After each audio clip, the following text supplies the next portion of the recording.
Hello दोस्तों आपका स्वागत है डार्क स्टोरीज बाय आरके में।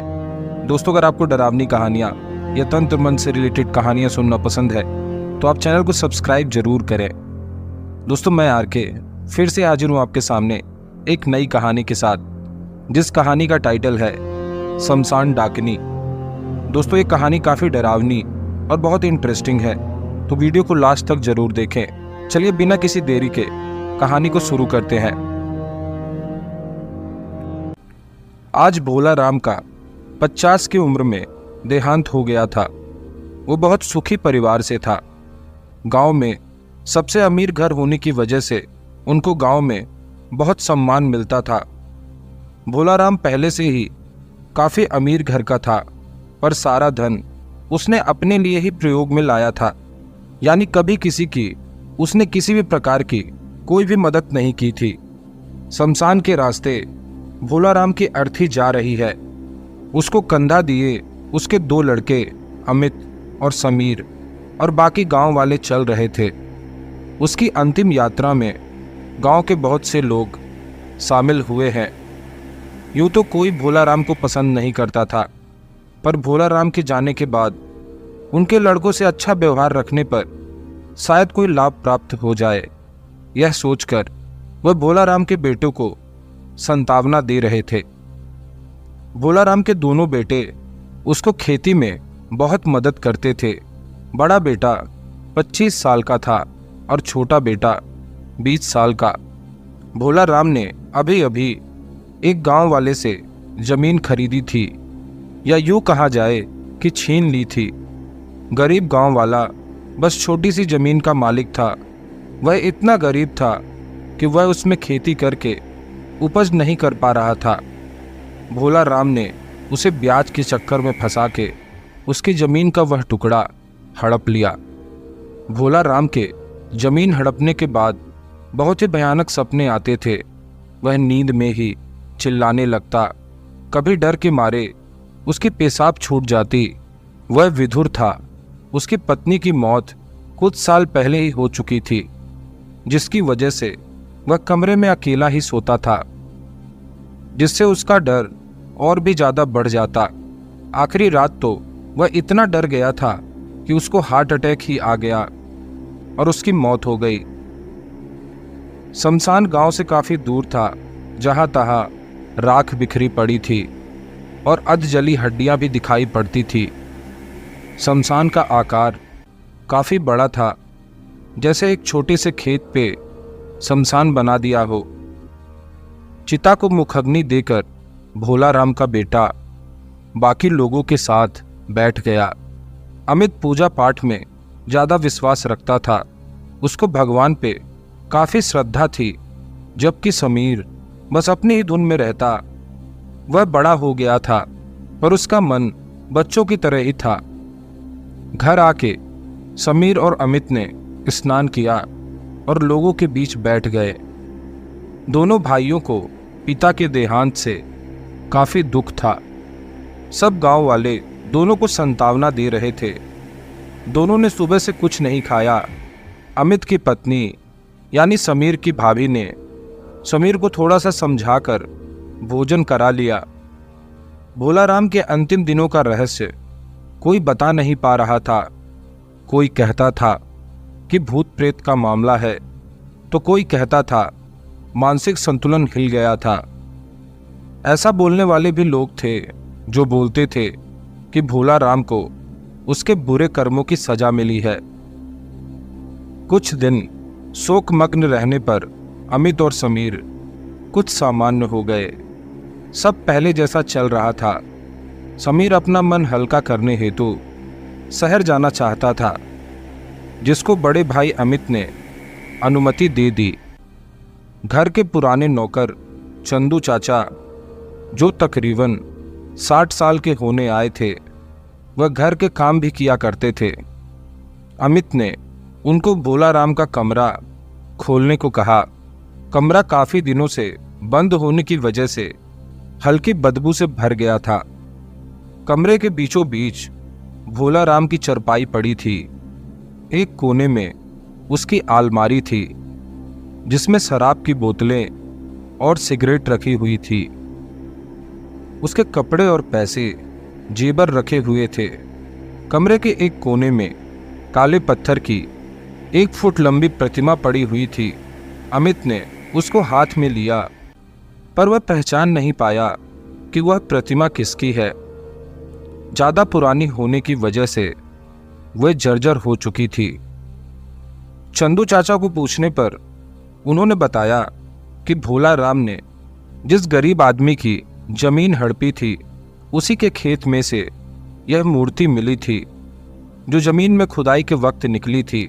जमीन शमशान के पास ही था, या यूं कहें कि शमशान और उस जमीन के बीच में कुछ छोटी मोटी झाड़ियां थी। अमित ने उस प्रतिमा को वहीं कोने पर रख दिया और खेत की ओर चल दिया। भोला राम के कमरे को एक नौकर को रहने के लिए दे दिया गया, जो किसी वजह से उस कमरे को 2 दिन में खाली करके भाग गया। उसको बहुत तेज बुखार आ गया और वह कुछ भी बोलने की स्थिति में नहीं था। बस उसके चेहरे पर भय दिखाई देता था। अमित उस नौकर से मिला जो किसी भयानक अनुभव से गुजर चुका था। वह लगभग बेहोशी की हालत में था और बीच बीच में चीख दिया करता था। उसके परिवार वाले उसकी वजह से बहुत परेशान थे। अमित ने उसके परिवार को कुछ पैसे दिए और अपने घर आ गया। उसकी पत्नी ने पानी पिलाया और वह अपने कमरे में यह सब घटनाक्रम के बारे में बैठा बैठा सोचने लगा। उसको उस काली पत्थर की प्रतिमा की याद आई। उसने भोला राम का कमरा फिर खोला और उस प्रतिमा को देखने के लिए उस कोने की ओर गया। पर आश्चर्य की बात थी कि वह मूर्ति वहां से गायब थी और सबसे पूछताछ करने पर यह मालूम चला कि किसी ने भी उस कमरे को नहीं खोला था। अमित ने पूरे घर में, घर के आसपास पूरा छान मारा, पर वो मूर्ति कहीं नहीं थी। वह शाम की पूजा के बाद अपनी पत्नी के साथ बैठा हुआ था, तभी किसी ने दरवाजा खटखटाया। यूं तो शाम को दरवाजा खुला ही रहता था, पर आज चंदू काका ने शायद बंद कर दिया होगा। अमित ने दरवाजा खोला तो बाहर सिवाय ठंडी हवा के कुछ भी नहीं था।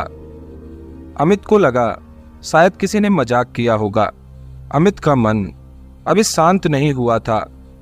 वो बाहर ही सोफे पर लेट गया।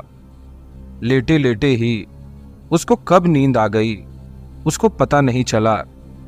ऐसा कहा जाता है कि जो भी आप दिन में देखते हो या कार्य करते हो या सोचते हो, वैसे ही स्वप्न आपको रात में आते हैं।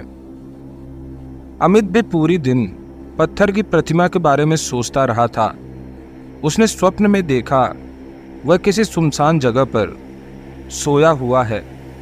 वह जगह ऐसी थी जहां प्रकाश बहुत ही कम मात्रा में आ रहा था। उसको पायल की आवाज आने पर वह उस ओर देखता है। एक अत्यंत खूबसूरत युवती उसकी ओर चली आ रही थी। उसने इतनी सुंदर युवती अपनी पूरी जिंदगी में कभी नहीं देखी थी।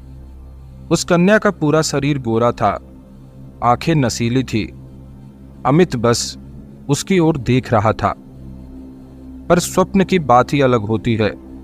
उस पे ना तो इंसान का नियंत्रण होता है, ना इंसान के मन का नियंत्रण होता है। वह लालच भरी निगाहों से उसको देखने लगा। वह युवती भी कामुक नजरों से देखती हुई उसके नजदीक आ गई और अचानक अमित का गला पकड़ लिया। अमित अचानक से हुए इस हमले से सहम जाता है। देखते ही देखते वह युवती एक भयानक औरत में तब्दील हो जाती है, जो थोड़ी मोटी सी और बदबूदार थी। उसके दोनों होठों के कोने से नुकीले दांत निकले हुए थे। वह लगभग निर्वस्त्र थी। उसका बदन पूरा श्याम वर्ण का था। उसके बाल अस्त व्यस्त होके हवा में उड़ रहे थे। उसकी आंखें लाल थी, जैसे आंखों में खून उतर आया हो। हाथों में नुकीले नाखून से अमित को अपनी गर्दन पे दर्द होने लगा और सांस भी घुटने लगी। उसने पूरा जोर लगाकर चीख लगाई। उसकी चीख पुकार सुनकर उसकी पत्नी अपने कमरे से बाहर आई। अमित अपने सपने से बाहर आ चुका था, पर उसको अभी लगता था कि अभी अभी किसी ने जोरों से उसका गला दबाया हो। अमित ने घड़ी में देखा, रात के 2 बजने को हुए थे। उसकी पत्नी ने उसको पानी पिलाया। चंदू चाचा भी आवाज सुनकर बाहर आ चुके थे। अमित ने अपने स्वप्न की बात दोनों से की। वह अब भी थोड़ा डरा हुआ था। अमित ने अपनी गर्दन पर हाथ लगाया जहां उसे जलन हो रही थी। वहां की चमड़ी थोड़ी सी उखड़ी हुई थी और खून की हल्की बूंदें भी निकल आई थी। अमित को बड़ा आश्चर्य हुआ कि सपने में लगी हुई चोट असल जीवन में भी कैसे असर दिखा सकती है। अमित ने यह भी देखा कि सोफे के पास ही वह काले पत्थर की प्रतिमा आ चुकी है। उसको समझ में नहीं आया कि इसे यहाँ कौन लाया है। उसने उसको फिर से भोलाराम के कमरे में रखवा दिया। अमित को बड़ी मुश्किल से नींद आई थी, जो सुबह सुबह हो रही आवाज़ों से खुल गई। वह बड़ी मुश्किल से चलता हुआ, आंखें अधखोली सी रखा हुआ अपने कमरे से बाहर आया। अमित की पत्नी ने उसको बताया कि चंदू चाचा, जो कि घर के सबसे पुराने और इकलौते नौकर थे, वह नहीं रहे। अमित को बड़ा दुख हुआ। वह जल्दी से चंदू चाचा के कमरे की ओर भागा। अमित की नींद यह खबर सुनकर पूरी तरह से उड़ चुकी थी। अमित ने देखा चंदू चाचा के कमरे के बाहर पड़ोसी और कुछ गांव वाले लोग जमा हुए थे और जिसे जो मन में आए वह तर्क कर रहा था। अमित ने सबको शांत रहने को बोला। वह चंदू चाचा को देखने लगा। वह घर की छत को देखते हुए अपनी चरपाई पर लेटे हुए हैं, आंखें ऊपर की ओर देख रही हैं, पर उनमें जान बाकी नहीं थी।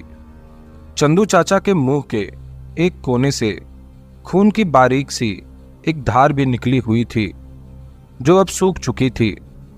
अमित को लगा क्या किसी ने जान ले ली होगी, पर घर में तो उसकी पत्नी और उसके अलावा कोई नहीं था। चंदू चाचा के चेहरे पर मरने के बाद भी दर्द और डर साफ दिखाई दे रहे थे। उसी गांव का एक वैद्य भी उधर था। उसने बोला, चंदू चाचा की मौत सांस रुक जाने से और शरीर में अंदरूनी चोट लगने से हुई है। पसलियां टूट चुकी हैं। वह टूटी हुई पसलियां दिल और फेफड़े में लगने से अंदरूनी चोट लगी है। अमित और बाकी गांव वाले यह सब सुनकर सहमे से रह गए। किसी ने बताया कि गांव में भूत प्रेत का कहर शुरू हो गया है। किसी ने रात के अंधेरे में चुड़ैल को भी देखा है। अमित को बार बार उस प्रतिमा पे शक हो रहा था। वह एक कोने पर निश्वेत बनी पड़ी हुई थी, पर फिर भी अमित को उस प्रतिमा से डर लगने लगा था। उसको लग रहा था कि सारी समस्या की जड़ यही प्रतिमा है। अमित अब घर पे कम ही रहता था।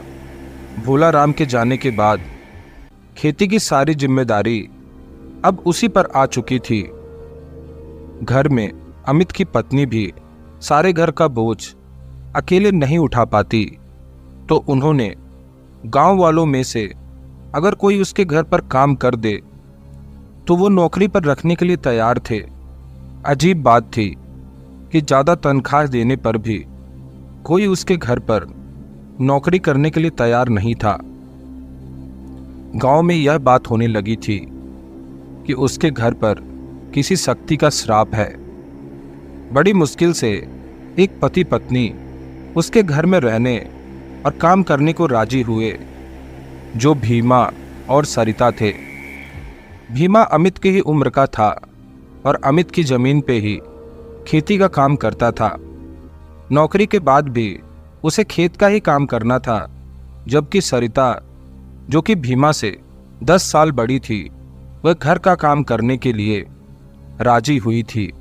सरिता का पहला पति किसी रोग की वजह से मर गया था। तब भीमा, जो कि सरिता का चचेरा देवर था, उसके साथ शादी की थी। भीमा के खेत जाते ही सरिता ने घर का सारा काम उठा लिया। वह जोरों से सफाई करने लगी। जब उसने भोला राम के कमरे में काले पत्थर की वह प्रतिमा देखी तो वह अमित से पूछने लगी कि यह मूर्ति कहाँ से आई। अमित ने बोला कि वह भोला राम लाए हैं, जो किसी गरीब की हड़पी हुई जमीन से खुदाई के समय निकली थी। सरिता ने बताया कि यह डाकनी की प्रतिमा है, ये जहां से आई है इसे उधर ही भेज दो। अमित ने सरिता से पूछा कि यह डाकनी कौन है और यह कहाँ रहती है, और यह उनकी प्रतिमा उस खेत में कहाँ से आई होगी।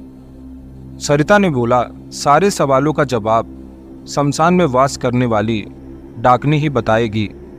बस मैं इतना बता सकती हूँ, इस प्रतिमा ने अपना जितना कार्य इस घर में था वह पूर्ण कर लिया है और अब वह वापस जाना चाहती है। अमित के मन में सवाल उठा, डाकनी और क्या चाहती है, इस सब के बारे में सरिता कैसे जानती है? पर उसने कुछ ज़्यादा नहीं पूछना ही सही समझा। सरिता भीमा से उम्र में बड़ी थी, पर भीमा सरिता से कम नहीं लगता था। उसका बदन खेतों में काम करके मजबूत हो चुका था। सरिता भी खेतों में काम करती थी, तो वह भी काफी सुडौल शरीर की मालकिन हो चुकी थी। गांव के युवाओं से लेकर उम्र दराज लोग भी सरिता को भोगने की कामना रखते थे। सरिता घर के कामों में अमित की पत्नी की मदद करने लगी। अमित ने रात्रि के समय प्रतिमा को शमशान में छोड़ आने की ठान कर वह सो गया। अमित की पत्नी का वास्तविक नाम तो पूनम था। पूनम को दोपहर में ही तेज बुखार आ गया और हाथ पैर जकड़ गए। उसके मुंह से आवाज नहीं आ रही थी, बस वो गू गू की आवाज निकाल रही थी, जैसे किसी अदृश्य शक्ति ने उसको जकड़ लिया हो। अमित की नींद खुल चुकी थी। वह अपनी पत्नी की यह हालत देखकर घबरा गया। उसने सरिता को आवाज लगाई और वैद्य को बुलाने को कहा। सरिता ने कहा कि वैद्य से कुछ नहीं होगा, एक लोटा पानी लाकर मुझे दो। अमित ने कुछ आशंका के साथ उसको पानी का लोटा दिया।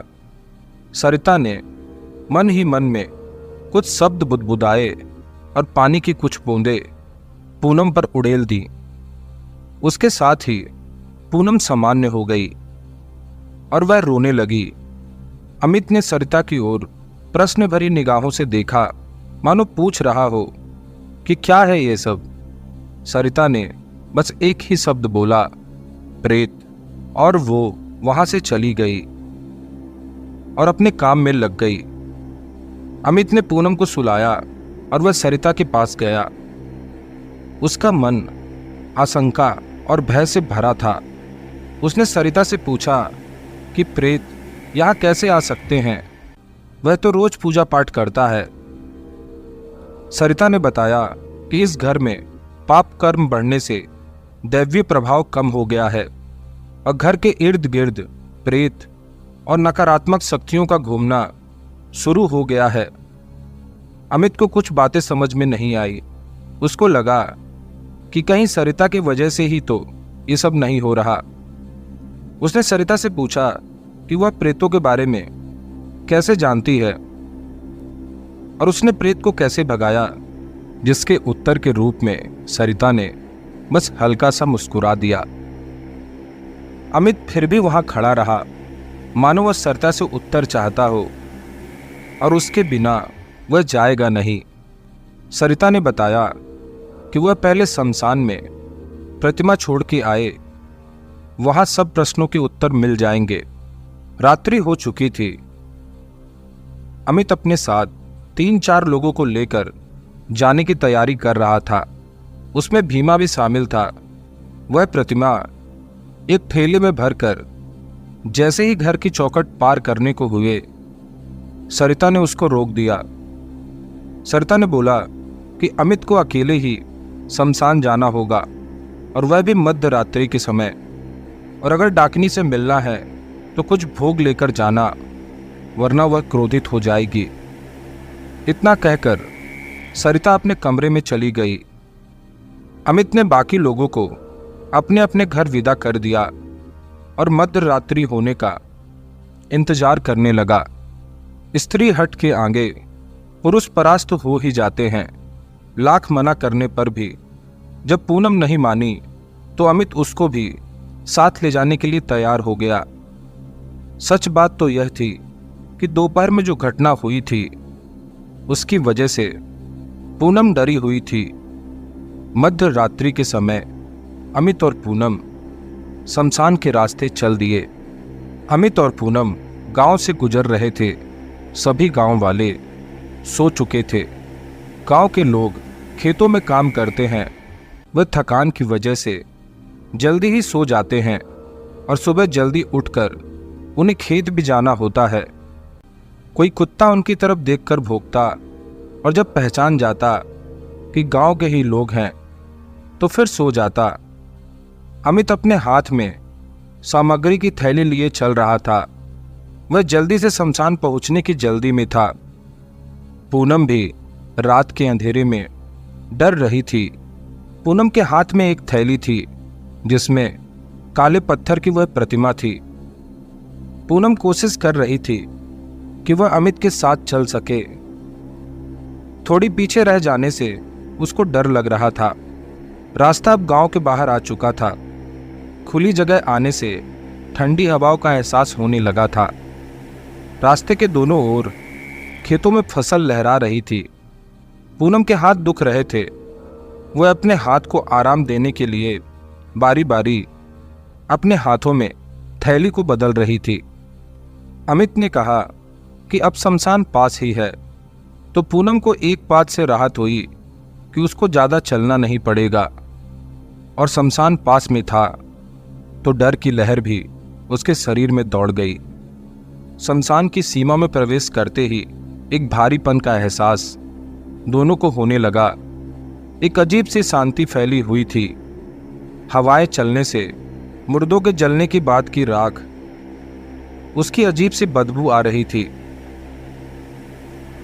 शमशान के एक कोने में जहां थोड़ा साफ जगह थी वहां अमित ने बैठने का निर्णय किया। वह वहां बैठा और पूनम को भी बैठने के लिए बोला। यह जगह कोने में होने की वजह से दो तरफ कांटेदार झाड़ियों की दीवारें थीं। इस वजह से उसको सुरक्षित अनुभव हो रहा था। अमित पत्थर की प्रतिमा को शमशान में स्थापित करके जितना हो सके उतना जल्दी वहां से भागना चाहता था। उसको एक तो अपनी पत्नी की भी चिंता थी और दूसरी उसे खुद भी डर लग रहा था। अमित ने काले पत्थर की उस प्रतिमा को जमीन पर खड़ा कर दिया। उसके ऊपर अबीर और गुलाल उड़ेल कर सामने एक दीपक जला दिया। मिठाइयों को एक कागज के टुकड़े में रखकर डाकनी को भोग लगा दिया। हवाएं तेज थी तो जलाया हुआ दीपक बुझ गया। अमित ने फिर से दीपक जलाया और पूनम को कहा, यहां से जल्दी निकलो। दोनों तेजी से शमशान से बाहर निकलने लगे। उनके पैरों की गति तेज थी।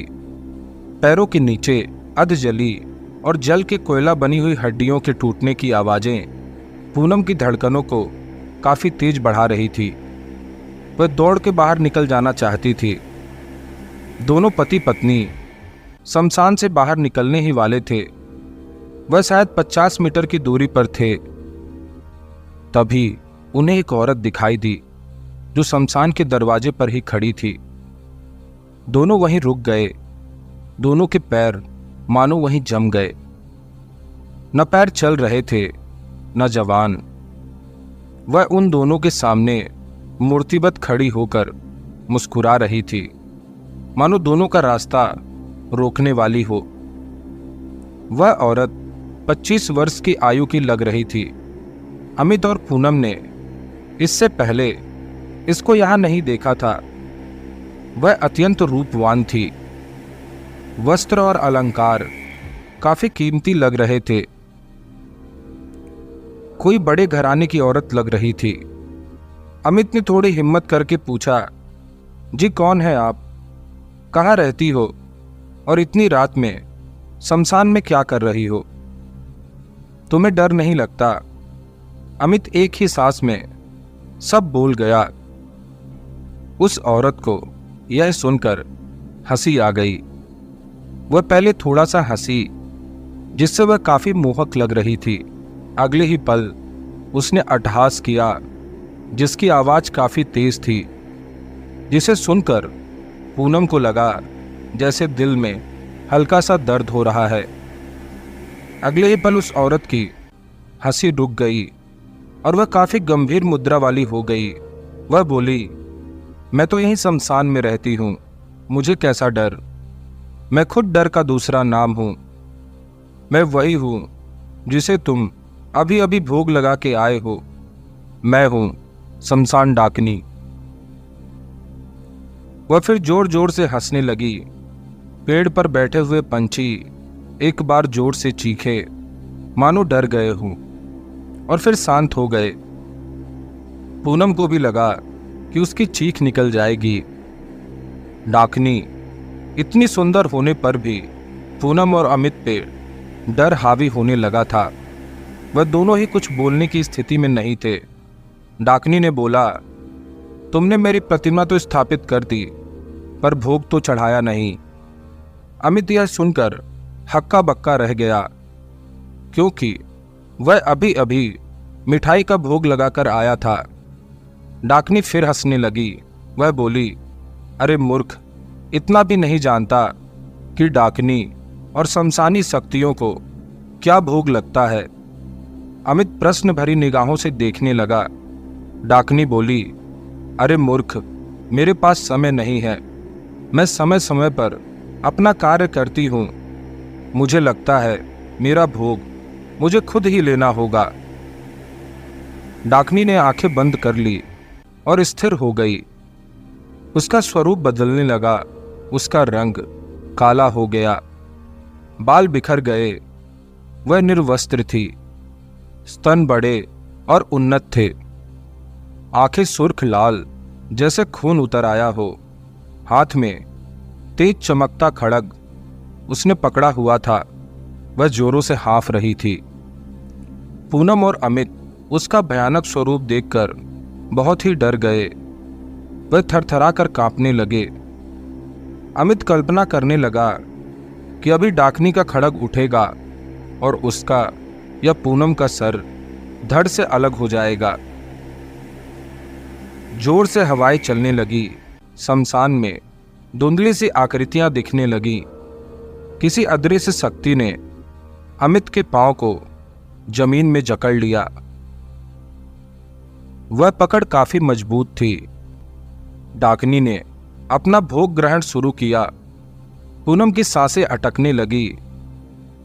उसके हाथ सूखने लगे, गाल बैठ गए, आंखें गड्ढा बन गईं। उसका शरीर सूख गया। डाकनी ने उसका रक्त और मांस चूस लिया था। शरीर सूख जाने से उसके वस्त्र भी निकलकर जमीन पर गिर गए। अमित यह सब बस आंख फाड़े देख रहा था। वह कुछ नहीं कर सकता था। अचानक डाकनी गायब हो गई। उसने अपना भोग ले लिया था। शमशान में शांति छा गई। अमित उधर ही बेहोश होकर गिर गया। सुबह शमशान में लोगों की भीड़ जमा हो चुकी थी। लोग तरह तरह की बातें कर रहे थे। किसी ने सफेद कपड़ा पूनम की लाश पर उड़ा दिया था। अमित होश में आया, तब भी पागलों जैसा व्यवहार कर रहा था। बड़ी मुश्किल से पूनम का अंतिम संस्कार करवाया गया। काफी दिनों बाद अमित अपने कमरे से बाहर आया। तब तक सारा काम भीमा और सरिता ने संभाल लिया था। सरिता सब कुछ जान चुकी थी। ऐसे समय में सरिता ने अमित की बहुत सेवा की थी।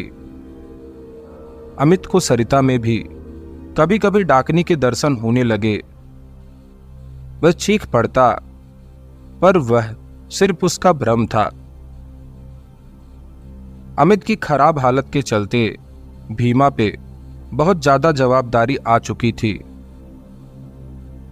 वह कुछ दिनों से घर पे भी नहीं आ रहा था। अमित अब सरिता की ओर आकर्षित होने लगा था। उसके मन से पूनम की छाया धुंधली होने लगी थी।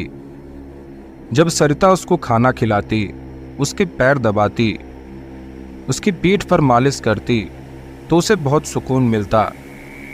आज अमावस की रात थी।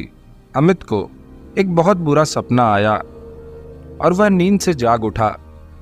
उसने खिड़की से देखा, बाहर की ओर अमावस की कालिमा ने पूरे गांव को घेर लिया था। वह फिर सोने की कोशिश करने लगा। तभी उसे लगा जैसे किसी ने दरवाजा खोला हो।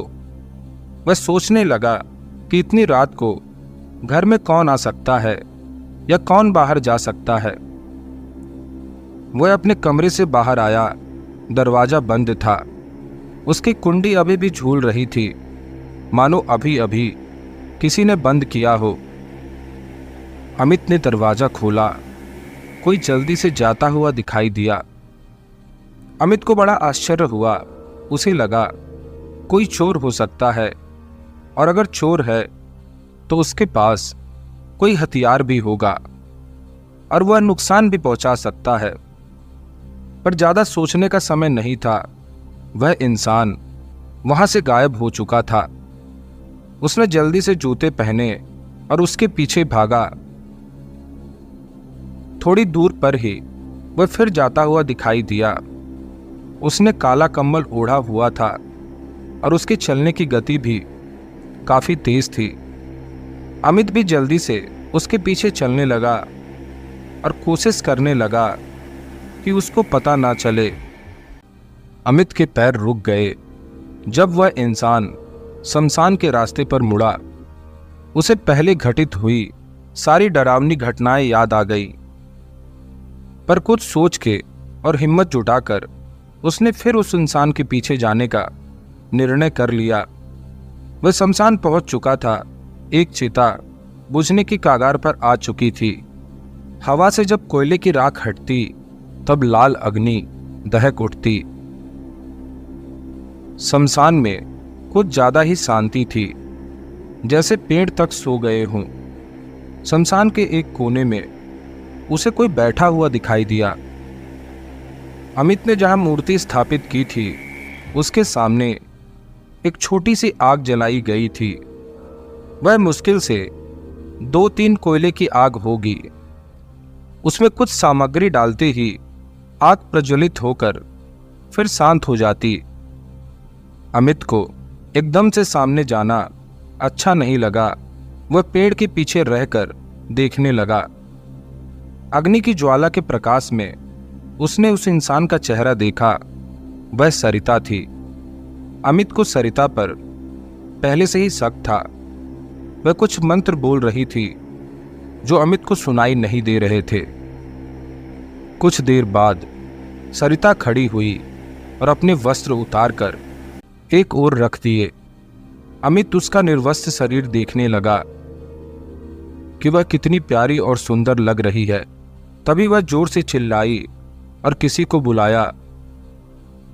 अमित के पास से हवा का तेज झोंका निकला और सरिता के ऊपर धुंधली आकृति में चक्कर काटने लगा।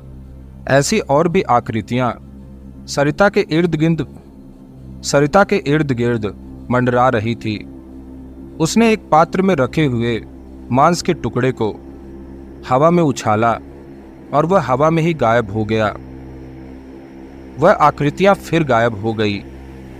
सरिता ने एक पात्र में किसी लाल रंग का द्रव्य रखा हुआ था। उसको काले पत्थर की डाकनी की प्रतिमा पर डाला और बाकी द्रव्य अपने बदन पर लगा लिया। वह आंखें बंद करके मंत्र जाप करने लगी। उसका बदन कांपने लगा। उसके कांपने से उसके उन्नत स्तन लगातार हिल रहे थे। सरिता ने जोर की चीख लगाई और आवाज लगाई, पेड़ के पीछे क्यों छुपकर खड़ा है, इधर आ। अमित डर के मारे बाहर नहीं निकला। सरिता ने फिर आवाज लगाई, इधर आ वरना यमलोक भेज दूंगी। अमित पेड़ के पीछे से बाहर आ गया। वह सरिता से कुछ दूरी पर खड़ा रहा। सरिता की आंखें लाल हो चुकी थी। वह पात्र में रखा कच्चा मांस खाने लगी और फिर मदिरा का पूरा बोतल गटक लिया। सरिता बोली, क्यों मरना चाहता है तू? मेरी आवाज पहचानता है ना? या तुझे भी अपनी बीबी के पास जाना है? भाग जा यहां से, वरना एक ही पल में तेरा सारा रक्त पी जाऊंगी। अमित इतना सुनते ही उधर से भाग खड़ा हुआ। वह जान चुका था कि सरिता के शरीर में कोई और नहीं, खुद डाकनी है। वह डाकनी की आवाज पहचान चुका था। अमित घर पहुंचा। वह जोरों से हाँफ रहा था। उसकी सांसें फूल गई थी। शरीर में कहीं कहीं झाड़ी लगने से खून की हल्की हल्की बूंदें निकल आई थीं। वह जल्दी से अपने कमरे में गया और सोने की कोशिश करने लगा, पर नींद नहीं आ रही थी। आंखें बंद होते ही भयानक दृश्य आंखों के सामने आ जाते। काफी रात हो चुकी थी। फिर से दरवाजा खुलने की आवाज आई। सरिता शमशान से वापस आ चुकी थी। सरिता अगली सुबह देर से उठी। आज अमित उससे जवाब मांगना चाहता था कि यह सब क्रिया वह क्यों कर रही है। अमित को पूछने की बहुत जल्दी थी। सरिता अपने कमरे में ध्यान में बैठी थी। उसकी आंखें बंद थी। अमित बोला, मुझे पता चल गया है, तुम काली शक्तियों की साधना करती हो। मेरे पिता और नौकर की हत्या भी तुम्हारी वजह से हुई है, ऐसा मुझे लगता है। क्यों किया यह सब तुमने? मुझे जवाब दो। सरिता ने अमित को बैठने के लिए बोला। वह बोली, सारे सवालों के जवाब डाकनी ही दे देती अगर वह तुम पर प्रसन्न होती, पर तुम डाकनी को नाराज करके अपनी पत्नी को ही खो दिया। पर अब मुझे लगता है सारे जवाब देने का समय आ गया है। अमित सरिता के सामने ही बैठा था। उसके चेहरे पर नाराजगी और आशंका साफ दिखाई दे रही थी। सरिता ने अमित के माथे पे अपना अंगूठा लगाया और अमित को सर में हल्का सा दर्द हुआ। उसे लगा वह बेहोश हो रहा है। उसने बड़ी मुश्किल से अपने आप को संभाला। उसके मानस पटल पर एक तरह से दृश्य आ रहे थे जिसमें उसके पिता भोला राम की करतूत दिखाई दे रही थी। भोला राम ने गांव की कई औरतों और कुमारियों का पैसे की लालच देकर यह जोर आजमाइश करके शरीर भोगा था। भोला राम बहुत ही कामी पुरुष था। एक अमावस की रात को जब सरिता निर्वस्त्र होकर शमशान में साधना कर रही थी, तब भोला राम और चंदू चाचा ने उसको देखा। भोला राम ने जब निर्वस्त्र सरिता को देखा, तब उसको भोगने की तीव्र इच्छा भोला राम के दिमाग में आ चुकी थी। पर चंदू चाचा को शमशान साधिका की शक्ति के बारे में पता था, तो उसने भोला राम को बुद्धि से काम लेने को कहा। भोला राम ने वहीं पास के जंगल में रहने वाले एक तांत्रिक से संपर्क किया, जो धन की चमक देखकर भोला राम का साथ देने को तैयार हो चुका था। वह तांत्रिक अपनी शक्तियों का उपयोग धन प्राप्त करने के लिए करता था। कभी कभी तांत्रिक शक्तियों के दम पर किसी का भी अनिष्ट कर देता। वह उसके लिए एक खेल बन चुका था। फिर से अमावस की रात आ चुकी थी। सरिता अपने स्थान पर बैठ चुकी थी। उससे कुछ ही दूर पर भोला राम, तांत्रिक और चंदू चाचा उसकी ओर बढ़ रहे थे।